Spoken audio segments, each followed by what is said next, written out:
Hello, a very good afternoon to you once again. Bright and sunny this part of the country on the east bank of Demerara and in Georgetown. Beautiful sunshine.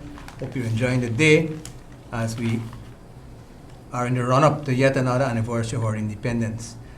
So this program is not dedicated to the independence anniversary. We'll do that probably next week and the other week.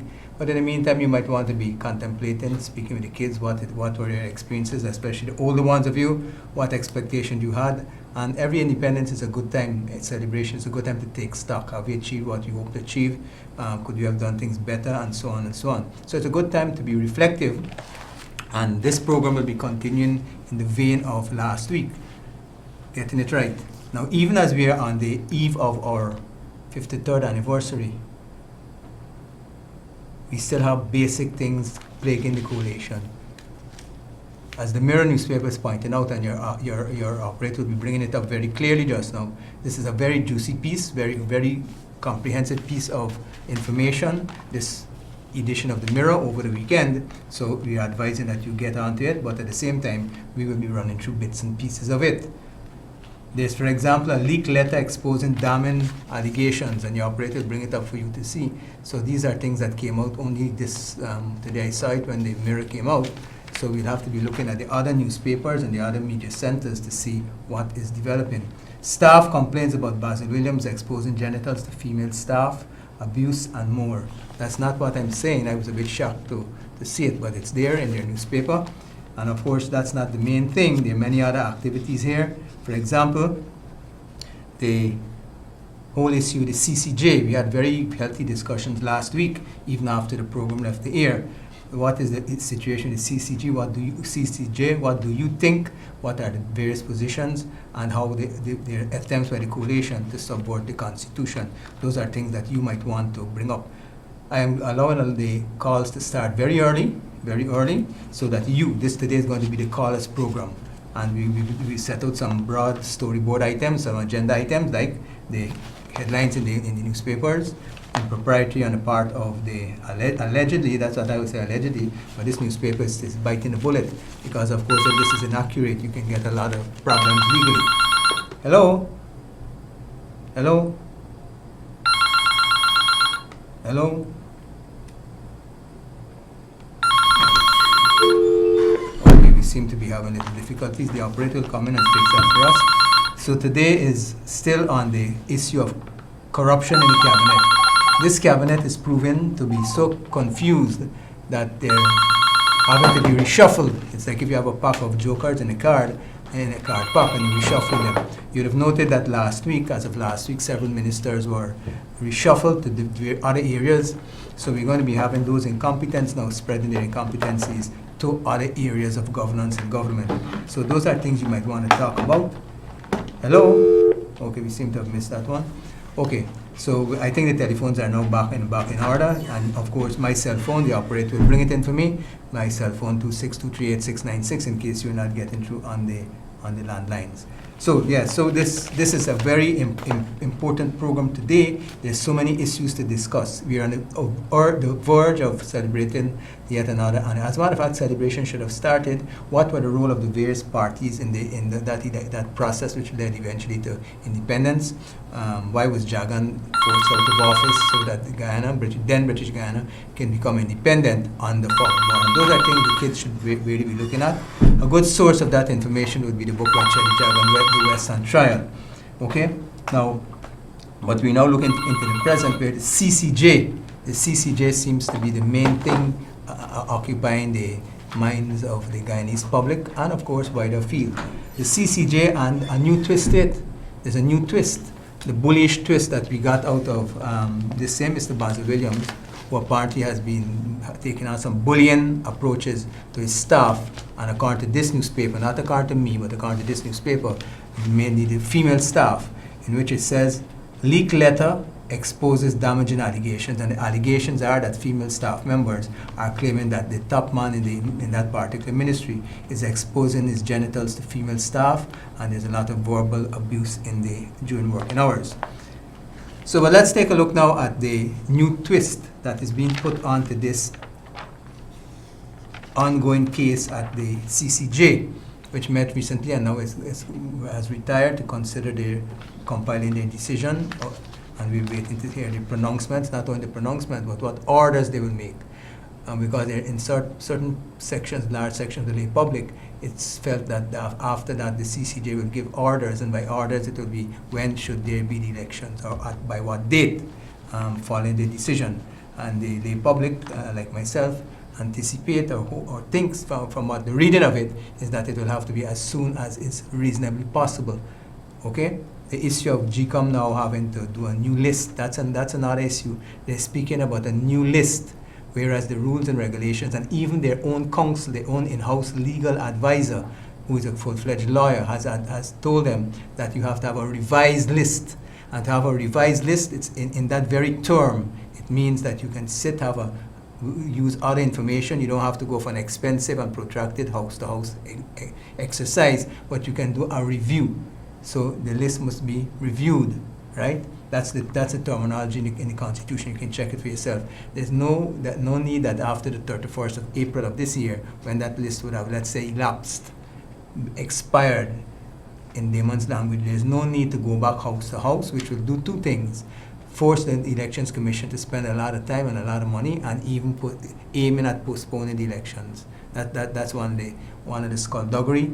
My ordinary interlocutors and in the markets, in the supermarkets, in the shops, at the taxi stand, they're saying it's a whole ploy to give the PNC more time, the AFC coalition more time in government. I might not fully agree with that, but it's definitely, Guyanese are so suspicious. So you need to do a review of the list to bring it up to speed. And that is well captured too in this paper, a very good article on it.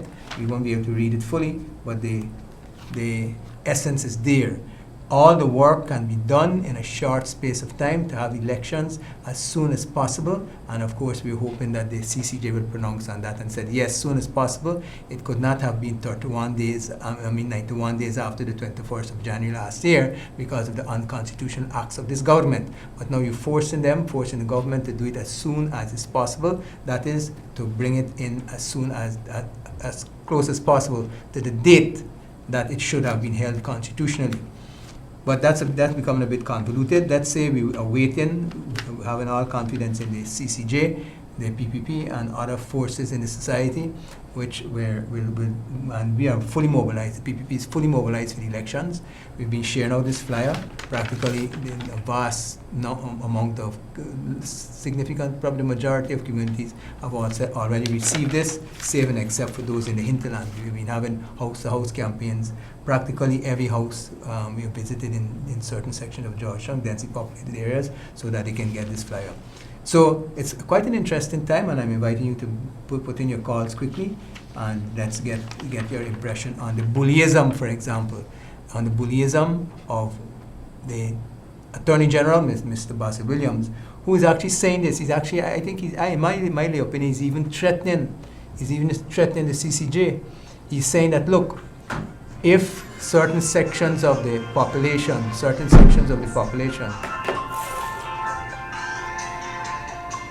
hello, you aren't getting it right. Hello? Doctor, how are you? Not too bad. Getting it right. I'd just like to ask you one question. Is it the no confidence motion that was, is it passed?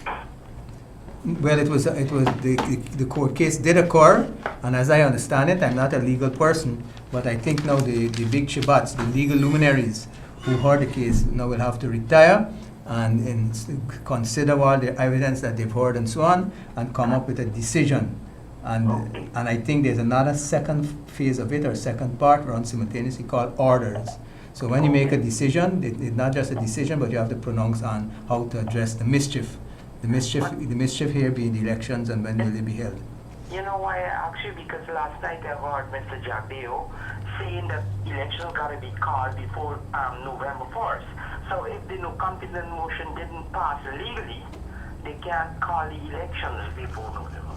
Oh, I fully agree with you. But that was a bigger discussion Mr. Jacqueo was having. What it is, we will now be anxiously awaiting the pronouncements by the CCJ. Oh, And the C-stand, as I understand it, from the reading and following the matter, there's something called orders. So after you would have made a pronouncement, you don't leave it there, otherwise it will still be hanging. So some indication will be given, and most likely the indication will when to hold the elections. So that's why everything hangs now on the works of those people, right? CCJ, and the deliberations have passed. They're taking whatever witnesses have to go there, and so on and so on. Now they got to put one on one and get, of course, come up with something that is plausible, reasonable, and to bring resolution to this issue conclusively. Thank you so much, sir. But if you were to, when last did you get the Mirror newspaper? When last have you been able to get a copy of the newspaper Mirror? The Times? No, the Mirror newspaper, Weekend Mirror. That paper reflects closely the views of the party. And if you get this edition of last week and this weekend, you will see certain things there. Basil Williams is actually threatening that there might be uprisings and violence in the city. Well, I don't interested in Basil Williams and none of them. I don't I listen to all of Barrett's press conference, and I believe in him. The best president ever walked the face of this earth. I believe in him. So that is why I want to get it right. And after you got this program, getting it right, I ask you, and after they call elections before November, I said, well, then the CCJ passed it, that the new confidence motion is passed. No. But I want to get it right. Okay, but what I'm saying is, regardless, what we're saying in the party, regardless of when the date is given, we are already in high gear. And it can only go higher and higher. We will not be backing off. Our teams have already, this is what we are doing. We were having, 2 or 3 months ago, we started house-to-house visits. Right? Then we started having bottom house. After those went off well, we started having meetings in communities in bottom houses. Sometimes as much as 200 meetings going on simultaneously in different communities right across the coast. So those meetings attracted from 15 to as much as 120 persons, depending on the density of the population. And practically all of the party leaders spoke there. Now we're going into another phase. We're still in the bottom house phase, and we're still passing flyers at car parks and so on. The next phase, as I understand it, I hope I'm not giving out too much party secrets, is to have massive public meetings and build up the crescendo. But we're not backing off. Whatever date is announced, whenever it's elections, whether it is early or whether it goes back to the original time that we were expecting in 2020, we are ready, and we're inviting people like you to come along with us, help us with the flyers, and you have to start thinking on getting people who will be trained, who we will train to go in the polling stations and legitimately and correctly look after the interests of the party and the voting public. Okay, sir. Thank you very much. Thanks for coming through. Where are you calling from? Which part of the country? I'm calling from the Garage Park. Okay, good. Okay.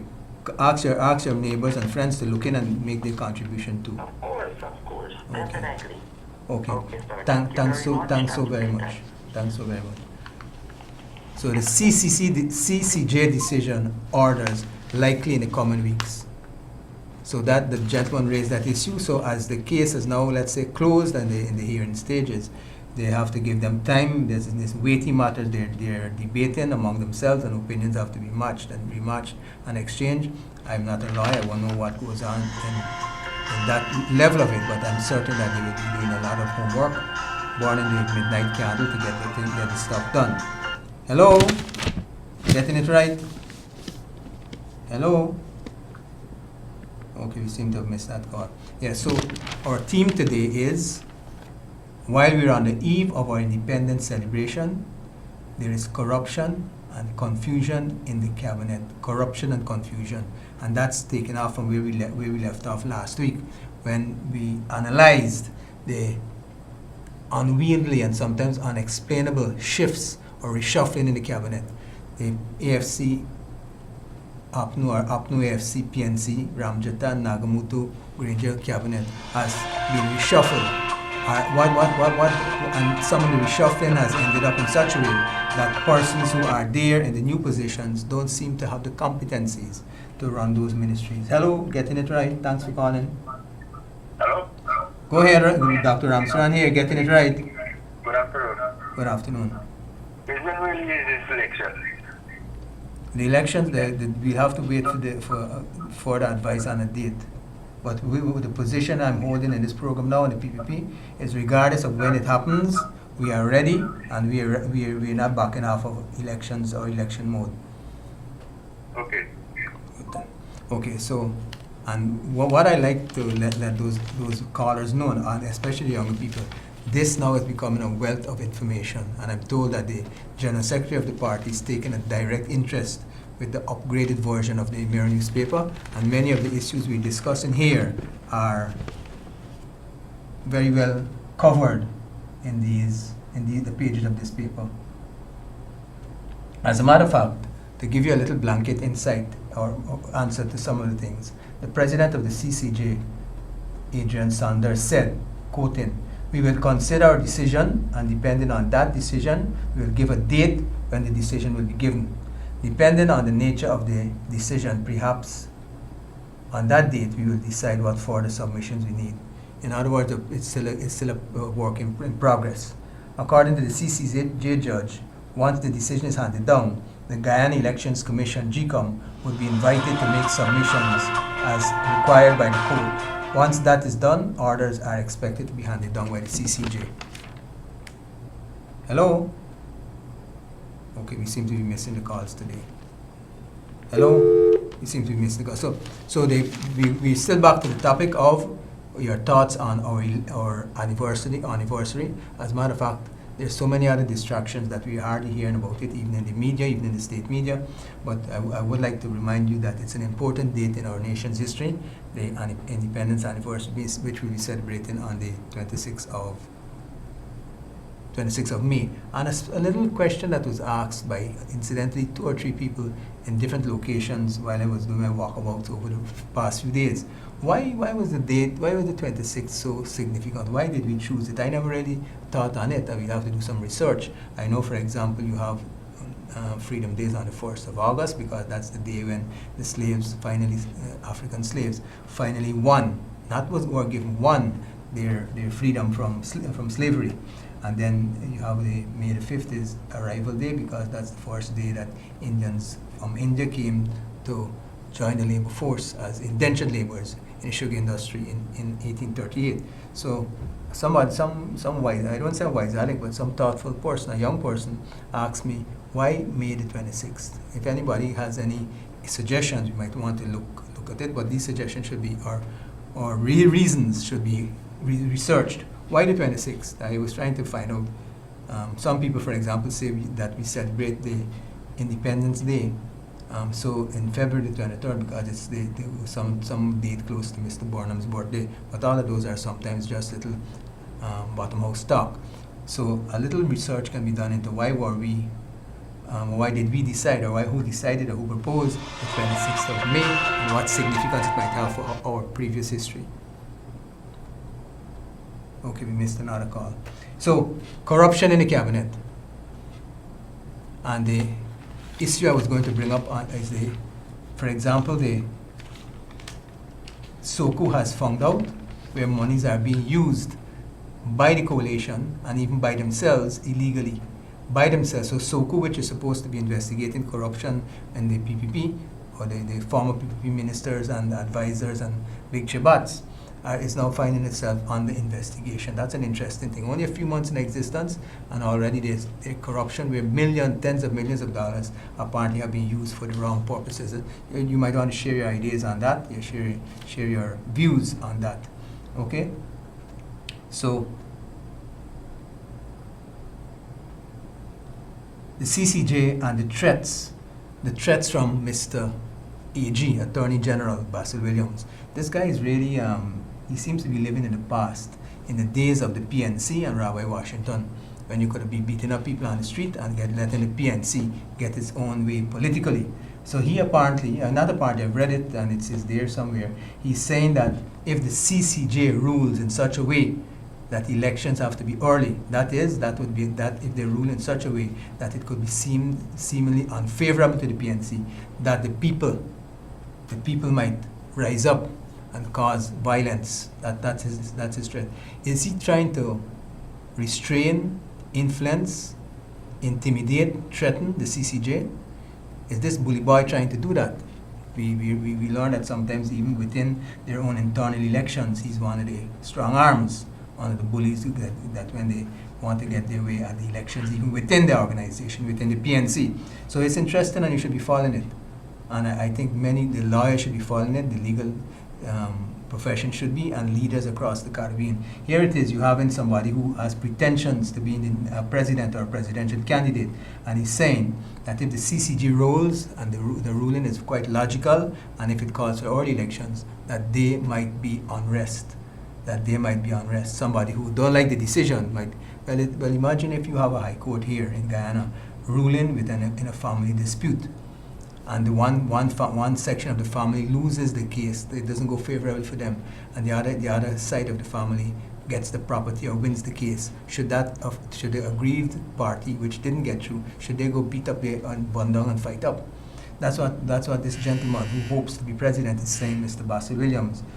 I probably think he's already trying to mobilize or bring to us the specter of the famous or infamous scooter gangs. Remember the scooter gangs who used to drive down Regent Street after almost practically every elections in the recent past, burning and beating up people, thieving and pickpocketing and choke and robbing people? Well, that is a serious situation we need to look at. Is Mr. Williams threatening the CCJ that, look, you better bring out a proper decision, otherwise any other decision that is not fit and proper, the people going to come out and have lawless violence. So those are things we need to look at very much. Now, so I'm inviting you to do that through the headlines that we've been looking at. And the main one that jumps out at us is this gentleman who's fighting, or who most likely will put his name up to be the presidential candidate of the ruling party. Is it true? What the headlines are screaming? How does that impact on the party? How does that impact on women's groups and so on and so forth? And incidentally, I'm not hearing many. Hello, go right ahead. You're on to getting it right. You got evidence that Pastor Williams said those things? Do you have evidence of that? Okay. First of all, thanks for calling. Lower your volume a wee little bit. Yes, it's all referred to, and there are letters and exchanges, and some of it is on social media, but this newspaper already has it not as quotation, but not as reported speech, but as quotations. So if you have evidence that it is not so, could you please show me the refusal or the denial or the rebuttal by the gentleman? But why is it that we're only seeing it in the Mirror's newspaper? Why not the other newspaper? Well, that's interesting. That's very interesting. That's why you should buy the Mirror more regularly. So just Mirror have this? No. The other newspaper. Well, you might want to find that out. Probably Mirror has more investigative journalists, or Mirror is more independent, or Mirror is more forceful and not afraid. Or they might have fake news. Well, that's a good thing for us to discuss. But the news that I'm bringing to you, it's on the headlines here, and these newspapers can be sued and sued out of existence. This is what it says. Leaked letter exposes damning allegations. I'm going to read all these lines. Staff complains about Basil Williams exposing genitals to female staff, abuse, and more. Granger received complaint months ago, does nothing, see page 20. And then that's one. The next headline is GCOM's legal officer confirms validity of objections to house registration. This is not what the PPP is saying. The in-house, I think, is a lady lawyer who is fully qualified and had to go through the rigors to get a job, who's advising GCOM legally. She's saying, she's confirming the validity of objections to the house registration. What is the alternative? The alternative is to do a review of the list. You have information of who's dead from the Register of Deaths and Births. I need to see these things like okay, well, you've seen it right here. I need to see it in the other newspaper. Okay, well, you know a good way to do that is to write a letter to the editor, a public letter, ask him, is it true that? And if it is not true, could you expose the Mirror, meaning the editor, okay? So, but that's a smart point. But I've noticed certain little hints. Remember this letter, for example, months and months ago, this letter apparently, and there's a copy of the letter in the Mirror. Let me see if I can find the letter. They gave a copy of the letter that the investigative journalist at Mirror newspaper did, and apparently they got an exemplar, a copy of it. Right, so you need to look at that. It's in the newspapers. Unfortunately, I don't have my assistant out with me, and it shows exactly, here it is. This is it. This is it. And the cameraman can probably spike up the camera a little bit, and that's what it says. A whole big article, and the mass part of the article is a letter by the persons who make these allegations. Okay, I'm looking and listening. Okay? Okay. Yeah. So continue it, but that's not only the other point. There are other points that comes out of the paper. For example, City Hall. City Hall, and as far as it concerns the market in Kitty, right? There another corruption scandal is going there. So it's not only at the higher level, not only is it at the level of the cabinet that we get in confusion and corruption, but we are understanding now that the project that was to rebuild the market at Kitty Market, that is also attracting the comments of councillors on the PPP side, and this is what it says. The operator will pull that up to you. That's a picture there of the gentleman here. That is Mr. Coupen, one of the two of our very active councillors, the city council, and he's brought to our attention that there's rampant corruption, ineptitude, and incompetence at that project. That project was, so that is the project in Kitty, the central part of Kitty, right on Alexander Street there, the corner of Alexander Street, where the market was being rebuilt. There's a lot of construction work, incomplete construction work there, and Mr. Coupen, who we hope to have shortly, is making we hope to have shortly on a program in a week or two, has brought this. And his article, every week he has an article apparently in the Mirror newspaper, and it focuses on the city council, and he's exposing where millions of dollars are being actually wasted, and there's no indication when this project is going to be completed. But there's another issue I want to raise concerning the market. I visit the market regularly in the past, and even now when it is temporarily located on the pavement, quite an encumbrance, a traffic hazard too, but people have to make a living. And they are of the opinion that is the vendors there are of the opinion that is a short temporary space of time, and they're becoming agitated that one, it's stretching out, it's more longer than they were led to believe in the first instance, and secondly, not only is longer and overdue, but there's no indication that the works at the Kitty Market itself are completed. So that's a second anxiety. But there's a third anxiety. There are indications and there are suspicions that the original vendors who made a living there and who worked for decades there in some cases are going to be pushed out, and that those refashioned stalls in the market, in the new market or the refurbished market, will go to cronies, will go to, in a corrupt fashion, the cronies and so on of the PNC dominated, the AFC dominated city council. So those are things that I don't know if our councillors, Mr. Coupen and Mr. Dion Young, have picked them up, but those are issues that we'll have to look at.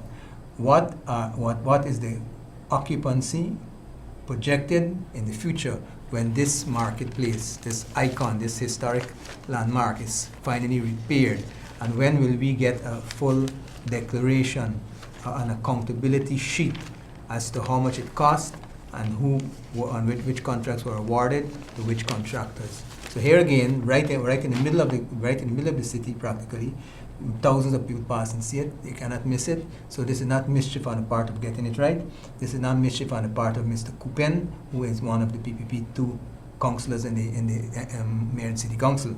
But where is the project? When will it happen? When will it end? So those are some of the things there's so many areas of corruption. In the past, when the first 2 years or so of the PNC, it used to be, but I followed it, one scandal, one corrupt act per week. Now there's so many that is every day you're getting a corrupt act. Remember in the past, it was 1 week we had the Homestretch Avenue, $1.9 billion allegedly spent, not a cent accounted for properly. Who made the project go there? Who decided on what process it was to select that area? What bidding processes? That was Homestretch Avenue and the so-called the second stadium. Okay, that happened. The next month you had the Sussex Street bond, right? So apparently they're galloping now. The PNC is so bent. Apnu, AFC, Granger, Nagamutu, Ramjitan, Fat Cats are so bent on putting themselves right before the CCG decision come that every week now you're getting not one, but sometimes 5, 6, 7 new scandals, and the only paper that is following it, as one of the callers just called, a very bright gentleman observed it, is being put in the newspaper, the People's Newspaper. The People's Newspaper. That's why probably our circulation is increasing now, and we're finding more and more people calling in to the editorial staff asking for information. So keep it up, and we hope that the Mirror investigative journalists carry it on, and we hope that the informants who bring forward this information continue to bring it forward, bring these little leaks, bring it forward, right?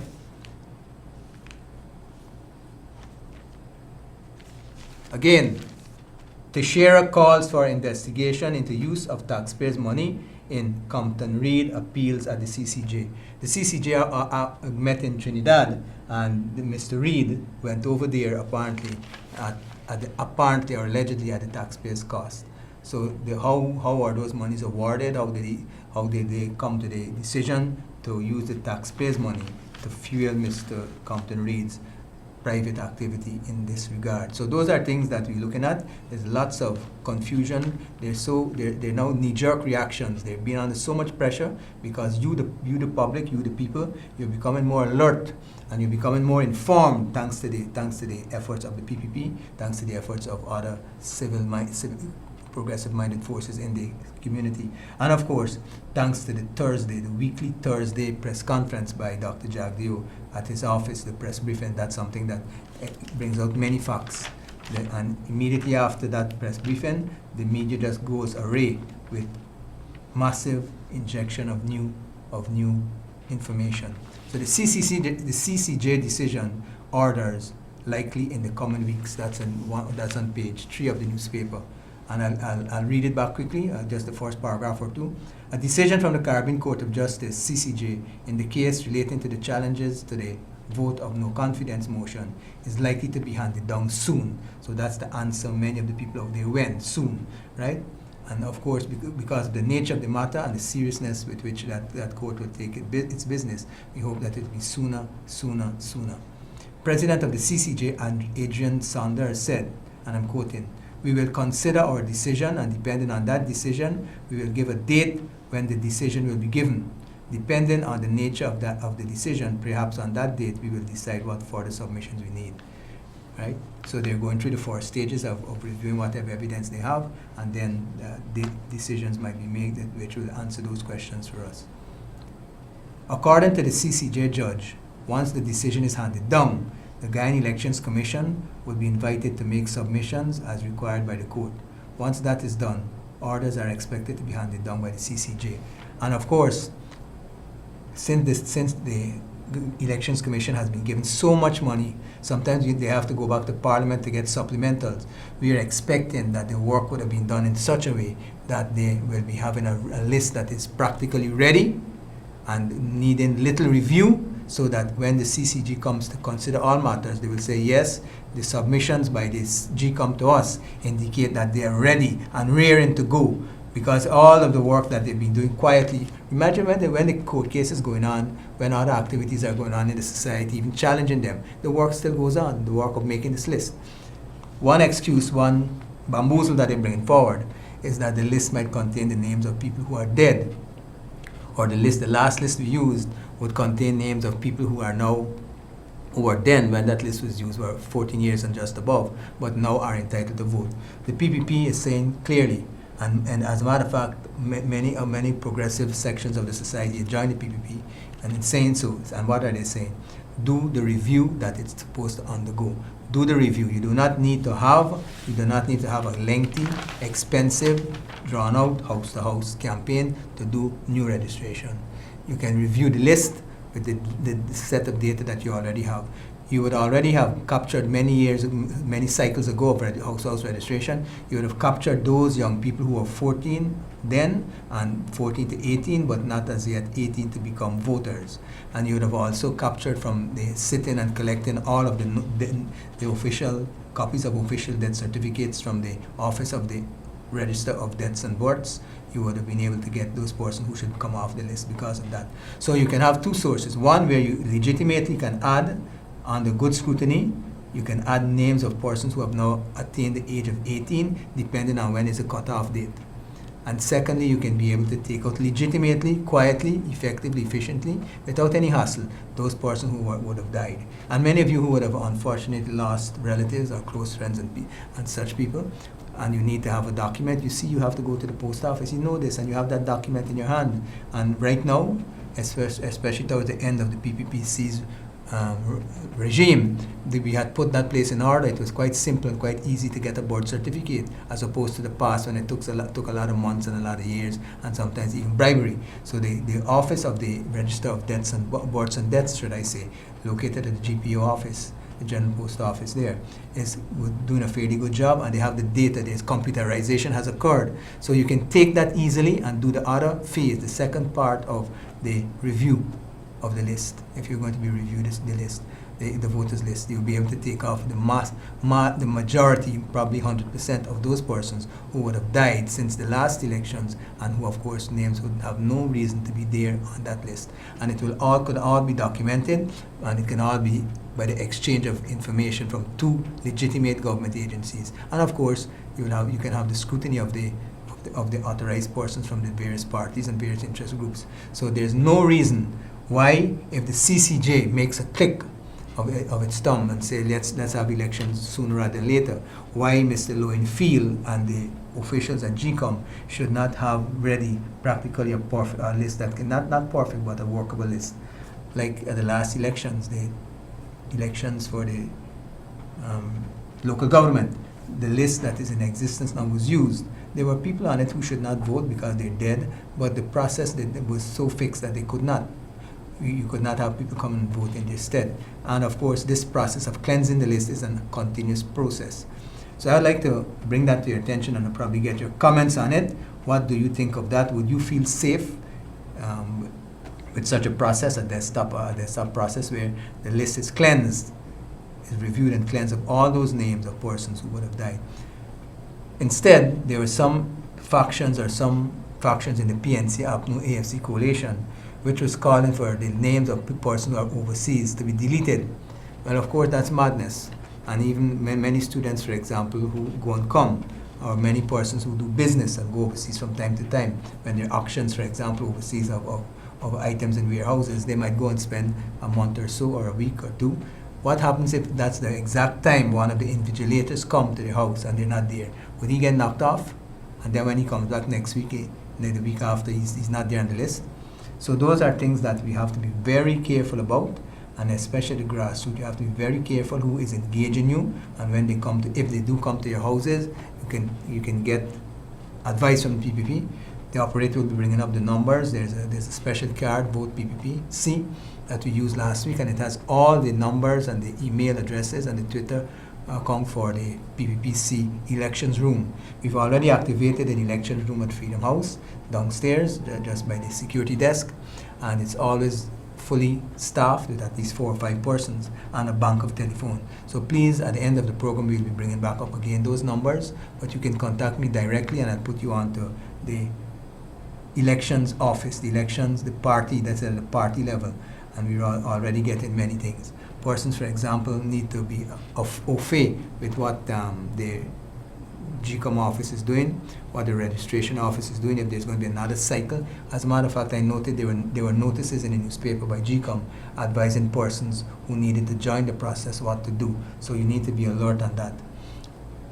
Now, coming back to the main item for today's program, corruption in the cabinet, corruption and confusion in the cabinet. And now, not only is there corruption and confusion, but we're seeing that there's lawlessness, corruption and confusion. When some people speak of corruption, they only mean money, wealth, material things, but corruption can also be from a moral standpoint. And I'm certain the operator will bring this front page up and stick it on the screen so that you can get to read what is one of the latest findings. And remember that anything that is published hopefully is better researched before it's brought to light.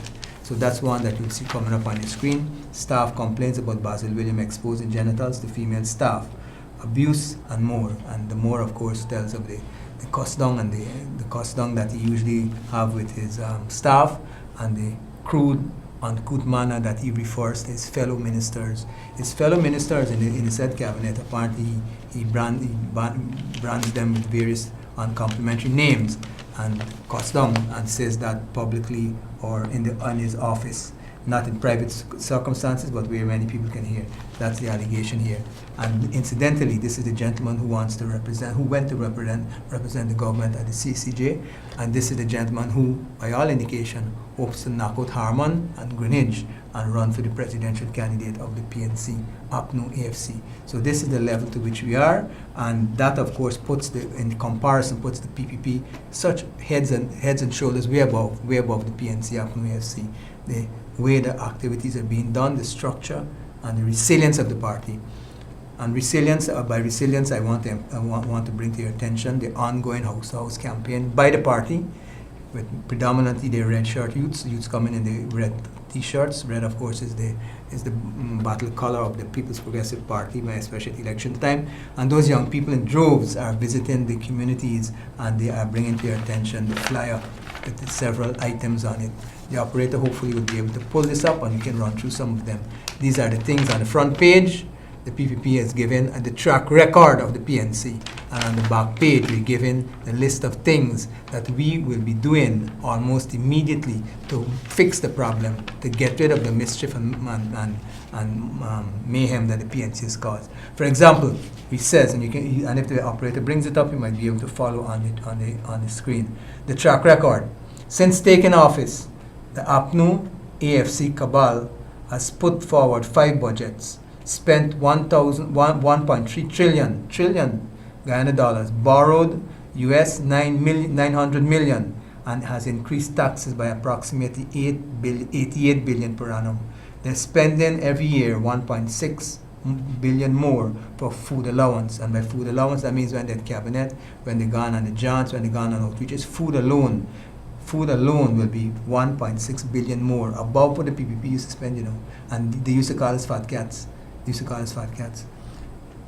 And then of course there will be 1.1 billion more for rentals, like the house for rooms and so on, and $1.2 billion more for local travel, among other things. In other words, when Ali decided to go and do a little political campaign in the hinterland, all of those things would be paid out of and cost us 1.2 billion more.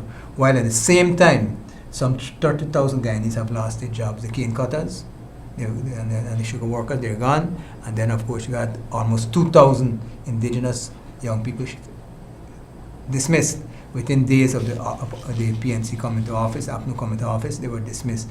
These were the community liaison officers, which were bringing the villages, information and communication from the villages right up to the ministry, so that it could not get lost or convoluted on the way. So those Amerindian young people, almost 2,000 lost their jobs. Hello? Okay. So we seem to be, remember, you're coming through, you can get through to me too on the cell phone, 6238696. And today's topic is the corruption that is going on in the cabinet, even as we speak. And I've gone far, way beyond the Homestretch Avenue extravaganza, and we've gone way beyond Sussex Street drug bond.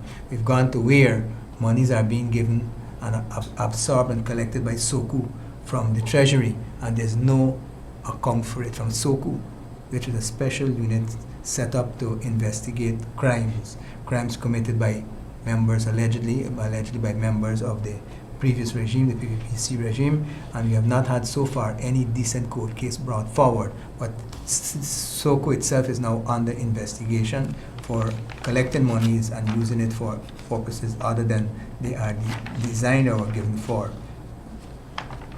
Now, recently we celebrated, practically every day there's some celebration internationally, the Nurses Day, Free Press Day. Recently we give a week's honor to the nurses.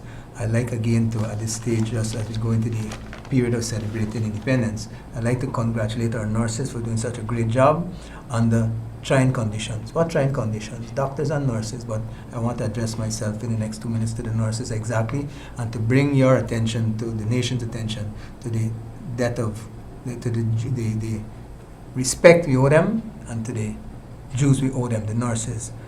we know that they were working even under the PPP under austere conditions. We did have that, but those conditions which we were put in a turnaround to by trying to increase their salaries, trying to increase their allowances, that has been put on pause by the PNC. As a matter of fact, this group of caregivers, the nurses, even as we celebrated Nurses Week recently, it came to my attention that they're now operating in hospitals where they're not the basics for them to do their job, like gauze, like sterilizing material, like iodine, like swabs, like antibiotics, like Savlon. Those things are practically absent from the wards, and it is putting more and more pressure psychologically on our nurses who already we know are working under very difficult conditions. So I want to recognize that collective, that large collective of Guyanese caregivers, the nurses, a little subset of our population, and I want to thank you for the job you're doing, even as you do it under austere conditions. And by all indications, even coming out of the Ministry of Health Procurement section, things will not be better, things will get worse. So you need to be mindful of that, and you need to ask yourself the question, when will it end? And of course, you can compare, I'm speaking to the nurses more importantly, to the squirt of opportunities that we have been able to give you. We introduced nursing under the PPPC regime. Nursing was introduced officially as a discipline at the University of Guyana. The training facilities were expanded. The massive building in Kingston, Barrack Street, Kingston, was taken over by the Ministry of Health, redone with the assistance of Ministry of Finance, and therefore we now have a larger, by far larger school for nursing, where nurses can go. So besides having the original East Street Nursing School, which was small many years ago, and which we kept expanding until it reached the alleyway and could go no more, then we took the building in Kingston, and the massive, which is now known as the Nursing School Annex. And those are things that we did quietly, and therefore more nurses are coming out, and we've introduced more programs for the nurses' specialization. And since I'm seeing the headline here, a letter written by one H. Ali to the Mirror, our nurses must be treated with more respect. Of course, it comes out, it probably was prompted by the recent celebration of Nurses Week. We also have night shift teaching. And this nothing is wrong. There was such a big fight down by the same PNC, APNU, AFC people who are now in cabinet, who are in parliament, and who are enjoying the positive benefits, the positive political capital out of my project. There was such an attack. Bheri wanted to teach nurses in the night time. Well, nurses work in the night time. So if they're such good angels and very dedicated workers, they can also study in the night time. It happens all across the country. So for months, for almost a year, there was a lick down with the boombox mouth lady and others attacking the Ministry of Health under me, that is Bheri Ramsarran, Minister of Health then, when I decided that we were going to introduce night classes. And in many cases, I'll tell you this, some of the nurses who were in the day classes, because of the seriousness and push energy with which the night classes were conducted, actually asked to be transferred. But of course, I could not intervene. That's an internal school matter. But the point to be made is that the building was now used more efficiently. It's not that at 4 o'clock you lock up the school, the nursing school, and everybody gone home. By 4:30, another batch of people are coming in to enjoy and to utilize a facility that the government would have been paying for anyhow, whether it's used or not. And many of the night shift nurses had other issues that allowed them to address those issues, like having a job, or having a kid at home, for example, and studying in the evenings. And it's done all over. University graduates, they work in the day and they go to classes in the evening. What are nurses? Are they different? Are they weaker elements? Are they have less potential? No. We believed in them, and I introduced that. There's a lot of opposition from the opposition, and even within the cabinet there was some sniffling when I took over that place. I literally took it over, and when it was being vacated by the original tenants, the original government tenants of that, the departments there, we took it over, and now I am proud to say that school, the very ambience, the edifice itself, and the quiet area that it's in, It was a master move to get the nurses there. So we must congratulate the nurses, and as Mr. Ali is saying in the newspaper, we need to respect the nurses more, we need to give them more opportunity. The PPPC in its manifesto is promising to push health and education and water and housing. These are going to be some of the key items that we'll be pushing. So I wonder if the operator can bring that up from time to time. I notice he might be having difficulties. I think we used it for the past few weeks. So let me go back, bringing up these salient points. We've spoken of the track record of the PNC, where they spent up all of this money building unnecessary projects and so on. And thieving, now, we were the guy who said thieving, but I'm not going to use the term because I want to get into libel. Or well, that's a misappropriating much more, in some cases for personal benefits. Now, what the PPPC hopes to do or will do, and we've already started crafting under the guidance of the General Secretary, Dr. Bheri, we've already started crafting our manifesto for the next elections. The PPPC, in consultation with a wide range of stakeholders, is working on a detailed manifesto which will elaborate our policies for improving the lives of all Guyanese. Some of the priority actions of the next PPPC government will be to, number one, and we're promising this, and we will find the money to do it. Restore the $10,000 grant to school children. Remember that the APNU AFC took away $1.67 billion per year, a total of $8.35 billion for the entire 5-year period that they will be there from our children. So we are going to return that subsidy to a especially vulnerable group of our population. 2, reinstate the water subsidy to pensioners. The APNU AFC removed $500 million subsidy per year, amounting to $2.5 billion burden that had to be paid by the elderly. But those huge numbers are when you add up all the $10,000. Hello, welcome to Getting It Right. Yes, good afternoon, Doc. Could you lower your television volume? Thank you. Okay. Thank you.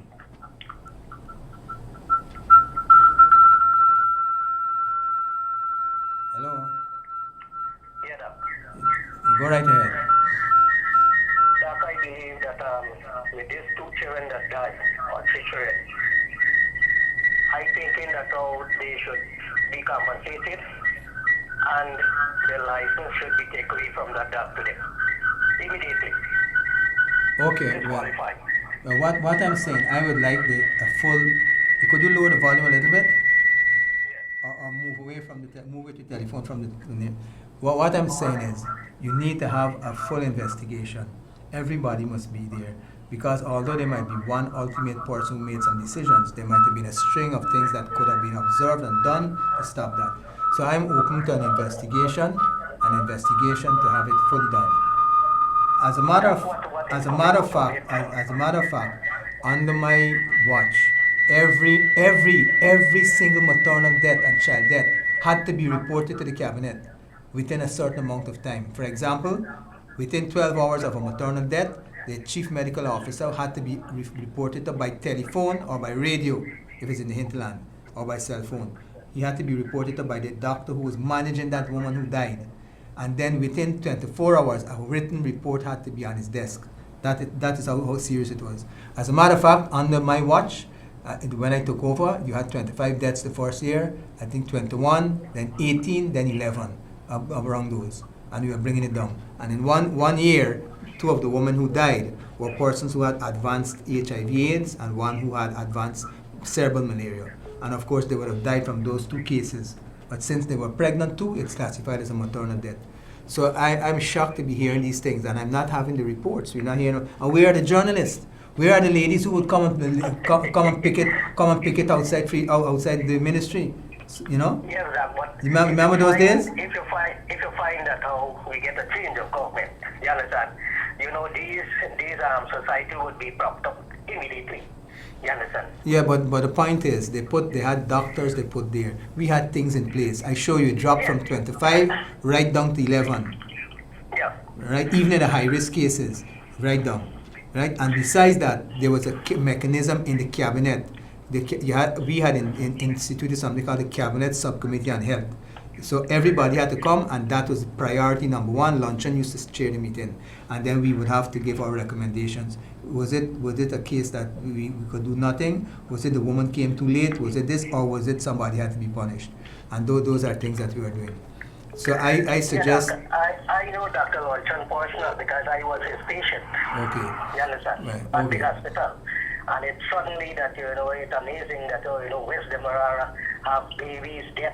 I don't know what's going on. Yeah, You understand? I support a view of reinstating some system, probably the arrangements I had in place, but at the same time I want to ask this: where are all of those women activists? Right. Where are the women? Right. You see, they were misused. Could I come logically to this conclusion? Those people who used to come outside the ministry in Brickdam, 4 or 5 people who come regularly with the placards, was it that they were fighting for women's rights, or they were misusing the plight, the difficulties of women and childbirth to come and make a political message? Where are they? Where are they? When last you hear picketing outside the ministry? They are sitting now. Not only that, there's shortages of blood, there's shortages of basic things for reproductive health. Women are having a rough time, especially our expectant mothers. Where are they? Where are the miscreants? Where are they? Right. That is it. You Right? understand? This nation is like a patient, and we are in a infected disease. Because look at the government, what it's doing. You understand? Mm-hmm. Now you have these ministers going on a campaign. That's one. Now who they really represent at CCJ? They are observant. No, You understand? that's a point you brought. What Right. they have nothing to do here? Have they got big things to do? Don't Now, they we are realize that? ministers, but then we have to do maybe ministers' work. No, but I We want can't be you observant. to attempt an answer for me. What were they doing there? I'm asking you out there. We have only 2 minutes, so let's wrap it up. Right? 2 minutes more. What you people, especially you supporters of APNU AFC, what were these guys? None of them, Rajkumar, and what was the other one, whatever the name, they never been there law school, never opened a law book. They gone over there for what? The pretext to give them a trip. Because usually the Right. bigger ministers get to go on the big fancy trip like Greenwich and Company. Therefore, they're giving them a little trickle down. Some of them must never went to Trinidad. Right? So they go, Okay. must dress up in suit and tie, choking themselves with a tie in the Trinidad, and they gone to court. Probably never went to court and to visit, to observe any case, even right here in Guyana. Right. So this is the thing, corruption and cronyism and rewarding them trips to Trinidad. You know? Right. There was one recently, let me tell you this one. A senior minister was going, two of them were going, some of them were going to Cuba, I think. They had to pass through Panama. When he meet to Panama, he jump off the plane. I want Granger to investigate the one. He jumped off the plane. Okay. He and he and a girlfriend he had taken along, and only one person went on. The non-government person went. They do not have a message. And they do not have accountability. Did he Right. present the cabinet a report? So Right. but we got to run. I'll be here for an hour or so after the program. We can still talk. This has been a very good program, and I'm inviting you. Doc. Thank you very much. Take care. That Okay. was such a good call. Right. Good. Bye bye. And I hope that we'll be continuing this discussion shortly. We'll because as I was saying, the PPP will create 50,000 jobs in the first 5 years. Assist small business through the implementation of programs to help small businesses. Grow by providing technical advice, small grants, loans, and training for workers. Women's entrepreneurship will receive special attention. Deliver. This is what the PPP promises to do. We start it within weeks because we still have the Minister of Finance. The President will then be the former Minister of Housing, and he did a lot of stuff there. We will deliver 8,000 to 10,000 new house lots per year. The PPP's record in the housing area is a big plus. A big plus. We brought in water too, not only water. Remember the days when some kids might not even know this, when the women would be beating each other on by the standpipe to get water. Then they gotta put it on the head or push it in a cart or put it on a donkey back, right? So we're going to continue changing all those things. But I'd like to close by coming back to one subset of workers I was speaking about, the nurses. They are good nurses. Many maximum amount are good. There are a few rotten eggs, but rotten apples. But I'd like to congratulate, and I want you, the Guyanese public, to know and to value them, and to value the programs that the PPP has introduced to improve their training and not only the training but the conditions under which they study. Look at the nursing school in Kingston. When I opened that, as I said, there was a whole big hullabaloo. We're Bheri training nurses, we're Ramsarran training nurses for the night. And my answer was, well, they just work in the night, work can they be trained? And we were able to utilize the school more maximally and produce more nurses. I'd like to close out by congratulating our nurses. I hope that you had a very good Nurses Week and hope that you'll be joining me, Dr. Ramsarran, former Minister of Health and member of the Central Committee of the People's Progressive Party. Same time next week on the same station. Thank you.